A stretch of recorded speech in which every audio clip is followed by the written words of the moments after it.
ఈరోజు మనం చెప్పుకోబోయే చిట్టి కథ మానవ సేవే మాధవ సేవ.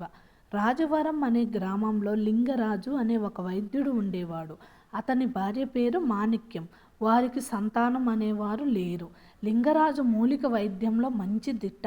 ఎటువంటి గుప్త రోగాలైనా సరే పసిగట్టి సరైన మందుతో నయం చేయగల పేరు కలిగినవాడు.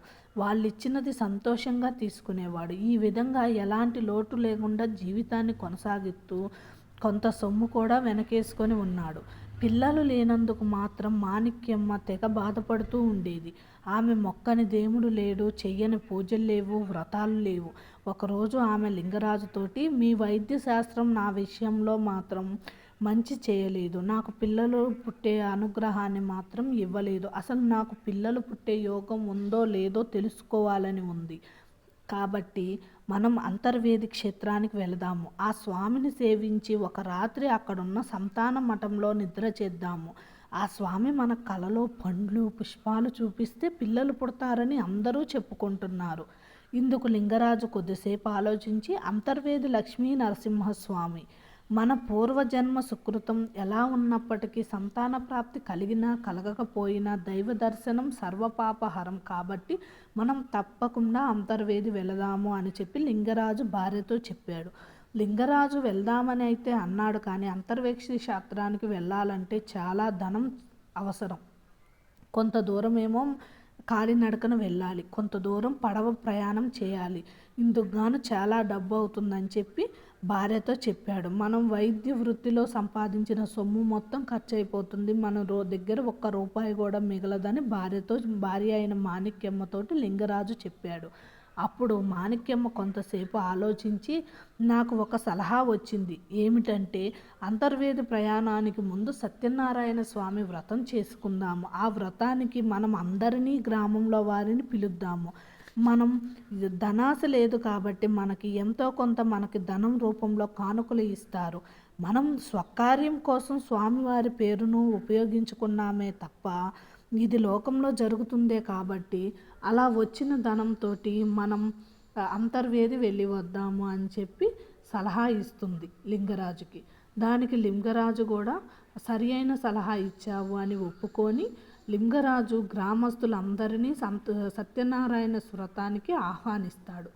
ధనాశ లేదు కాబట్టి లింగరాజుకి గ్రామంలోని వారందరూ మంచి పేరుంది కదా లింగరాజుకి, ఆయనకి మంచిగా ధనం చేకూర్చారు. కానుకలుగా ధన రూపాన వచ్చిన సొమ్ము తన దగ్గర ఉన్న సొమ్ము కలిపితే 2 పేద కుటుంబాలకు మంచి పూరిళ్ళు కట్టి ఇవ్వచ్చని లింగరాజు నవ్వుకొని భార్యతో, వైద్యుడిగా నా ప్రతిభను గుర్తించారో లేక అంతా ఆ స్వామి దయో అయోమయంగా ఉన్నది అని చెప్పాడు.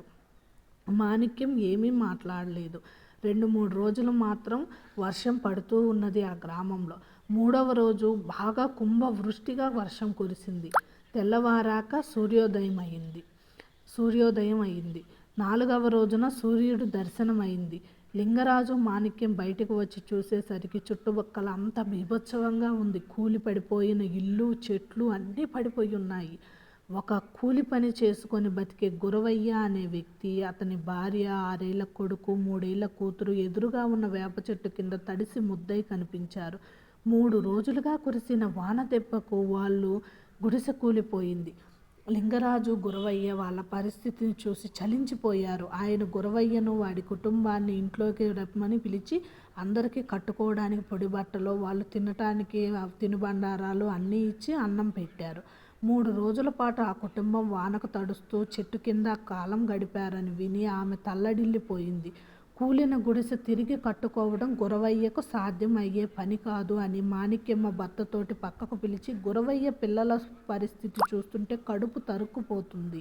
పిల్లల కోసమని నేను అంతర్వేది లక్ష్మీ నరసింహస్వామిని దర్శించాలనుకున్నాను. దీనస్థితిలో ఉన్న ఈ పిల్లల్ని ఆదుకోలేని నేను పిల్లల కోసం మొక్కడం చూస్తుంటే నవ్వొస్తుంది. పిల్లలు పుడతారో లేదో తెలియని క్షేత్రానికి నమ్మకంతో వెళ్ళి మన సొమ్ము వృధా చేసుకుంటే అందుకయ్యే ఖర్చుతో గురవయ్యకు చిన్న ఇల్లు కట్టించి ఇవ్వండి అన్నది. భార్య మాటలకు లింగరాజు చాలా ఆనందపడ్డాడు. ఆయన దగ్గరుండి వారం తిరగకుండా గురవయ్యకు చక్కని పూరిల్లు కట్టించాడు. గృహప్రవేశం చేస్తూ గురవయ్య కుటుంబం లింగరాజు దంపతులకు నమస్కరించి కృతజ్ఞతలు చెప్పారు. గురవయ్య తన కొత్త ఇంటి ప్రవేశించిన రాత్రి మాణిక్యానికి ఒక కల వచ్చింది. ఆ కలలో ఒక దివ్య పురుషుడు ఆమెకు పూలు పండ్లు ఇచ్చి సాటి మానవుడికి కష్టకాలంలో సహాయం చేయటం అనేది ఎంతో మార్గ ప్రయాస కూర్చిన అంతర్వేది లక్ష్మీ నరసింహస్వామిని దర్శించినంత పుణ్యం అని చెప్పాడు. మానవ సేవే మాధవ సేవ, అందుకే ఈ పూలు పండ్లు ఇస్తున్నాను అన్నాడు. తన కల గురించి మెలకువ వచ్చాక భర్తకు చెప్పింది మాణిక్యం.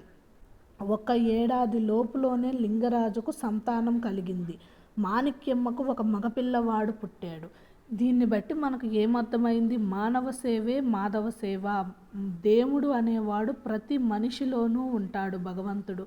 మనం భగవంతుని కన్నా ప్రతి మనిషిని సహాయం చేస్తే, బాధలో ఉన్న మనిషికి సహాయం చేసినా, అన్నం పెట్టినా సరే ఆ భగవంతుడు ఎప్పుడూ మన వెంట ఉంటాడు. కష్టంలో ఉన్న వారిని ఎప్పుడైనా ఆదుకోవాలి. కాబట్టి మానవ సేవే మాధవ సేవ. అందువల్ల వారు అంతర్వేది వెళ్ళి లక్ష్మీ నరసింహస్వామిని దర్శించకపోయినా ఆపదలో ఉన్న గురవయ్య కుటుంబాన్ని రక్షించారు. కాబట్టి ఆ లక్ష్మీ నరసింహస్వామి అంతర్వేది నుంచి వచ్చి రాజవరంలో ఉన్న ఆ మాణిక్యమ్మ కలలోకి వచ్చి ఆమెకు పూలు పండ్లు ఇచ్చి ఆమె కోరికను నెరవేర్చి ఒక మగపిల్లవాడిని సంతానంగా ఇచ్చారు.